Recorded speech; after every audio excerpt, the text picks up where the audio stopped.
After 11 years of marriage, the French throne has its heir, Louis-Joseph, named for Marie-Antoinette's brother.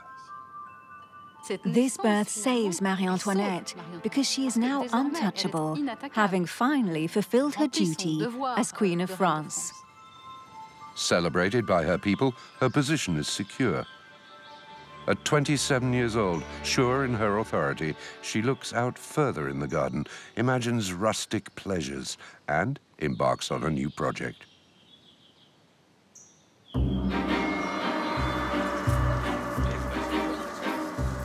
As usual, Richard Meek is recruited.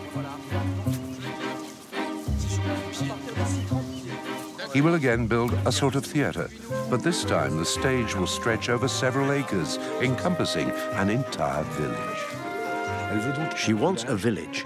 She doesn't want to be Queen of France. She wants to be Queen of a small village. And in fact, Marie-Antoinette's estate is the perfect representation of a small, typical local village in the 18th century. Marie-Antoinette thinks big. She doesn't want a few thatched cottages. She wants a whole village. Voici à quoi ressemblera le hameau. And the whole village is organized around a pond in a sort of amphitheatre, a semicircle, because the village is designed above all as a new garden decor. Work begins in 1783. Monsieur Bellechasse, s'il vous plaît.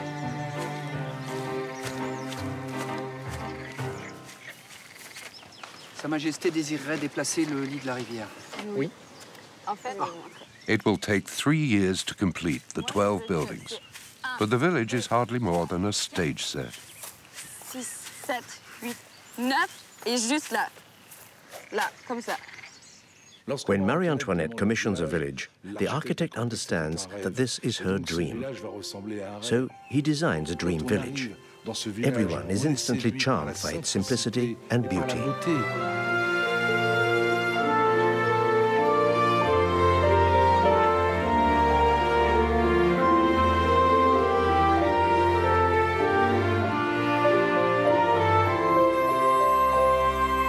After 200 years, the dream still resonates.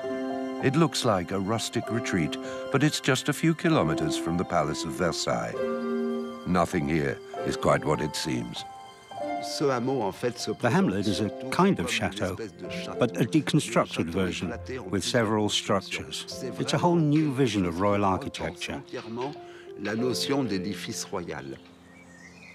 The centerpiece, the House of the Queen, shows the effects of weather, time, neglect, and revolution. Marie-Antoinette spent just 3 years here. For the better part of its existence, it has laid abandoned. The Queen's Hamlet is clearly the most fragile construction in all of Versailles, but it's also the one that has received the least care. This estate should definitely be maintained with a great deal of subtlety and intelligence. It was once a place for daydreaming. We must still be able to dream and lose ourselves here today.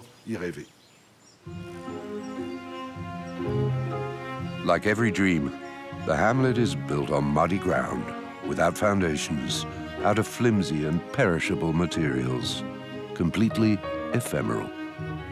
And like a dream, it persists.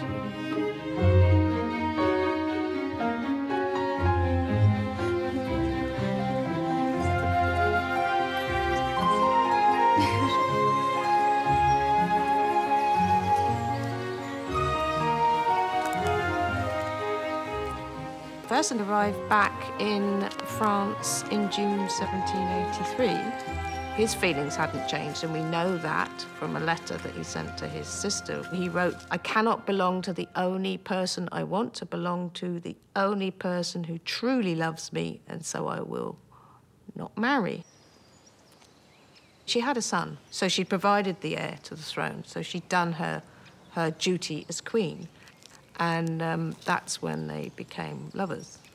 He will stand by her side as the revolution rips their lives apart, but he will fail to save his damsel in distress.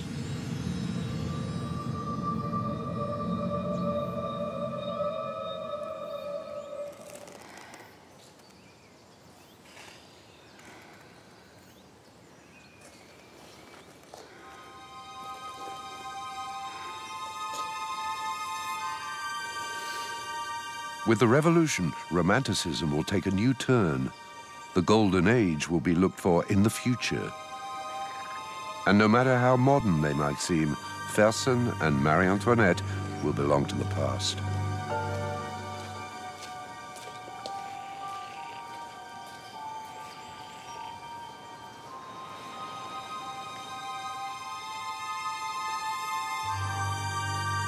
Only her dream, her village endlessly falling into ruin, survives her.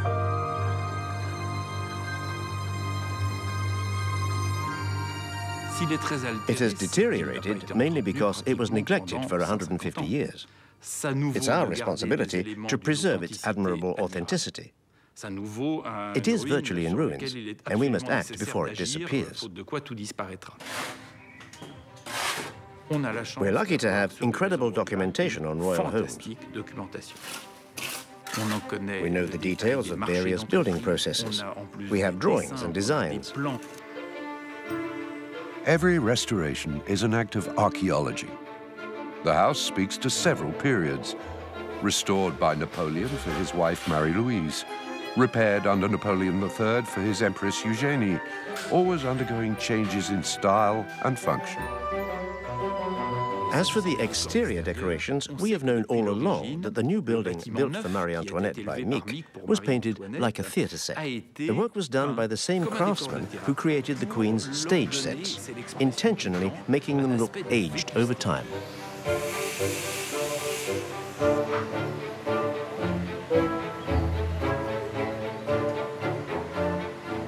Hamlet's entire set design was conceived to be viewed from the other side of the pond.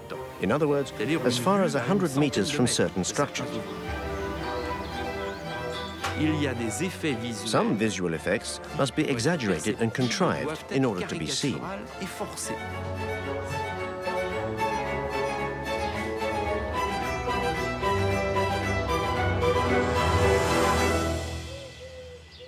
Richard Mick gave a final country touch to each cottage, adding small gardens.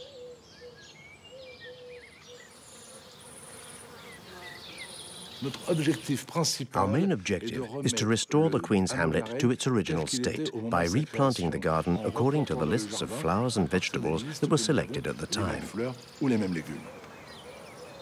If Marie-Antoinette were ever to come back one day, and I were to be standing next to her, I would love her to compliment me on how well I took care of her garden. I really like the idea that a dreamer could feel they had traveled back 2 centuries in time.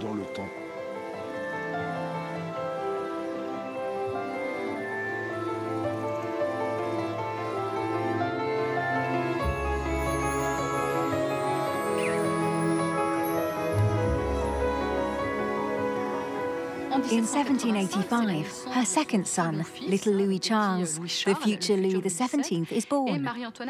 Marie-Antoinette is a real model of maternal love. She demonstrates her affection for her children, both in private and in public. She coins nicknames for all of them, Mousseline, Madame Sérieux, Chou d'amour, and gets down on all fours to play blind man's buff and other games with them. When she turned 30, Marie-Antoinette's approach to the way she dressed really changed in a dramatic way. She was a mother of young children. Her complexion, though by all accounts as beautiful as ever, was in her mind starting to fade a bit. The Hamlet took on the spirit of a homey refuge where she took personal responsibility for raising her children. It was an imaginary reproduction of the warmth and freedom of her own childhood family life, and also an attempt to redeem her reputation. Educating the future King of France was a public service fully worthy of her role as queen.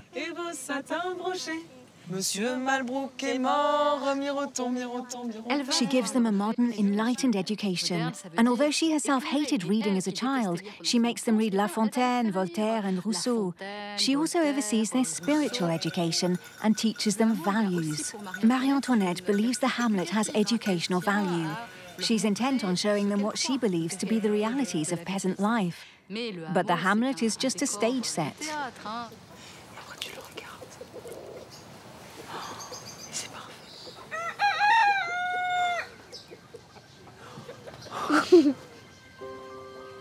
But for critics, educating the royal children in a model theatrical farm showed a dangerous disconnect with the real peasants of the countryside, mired in famine. What does Marie-Antoinette really want? She wants to be happy. She's searching for happiness, and this is a modern concept once again. Rousseau expands upon it in his work, Confessions. This idea that true happiness is found in enjoying the small things in day-to-day life, a happy family, a happy marriage, happiness in friendships and in motherhood. The problem is that happiness has never been the job description for a Queen of France.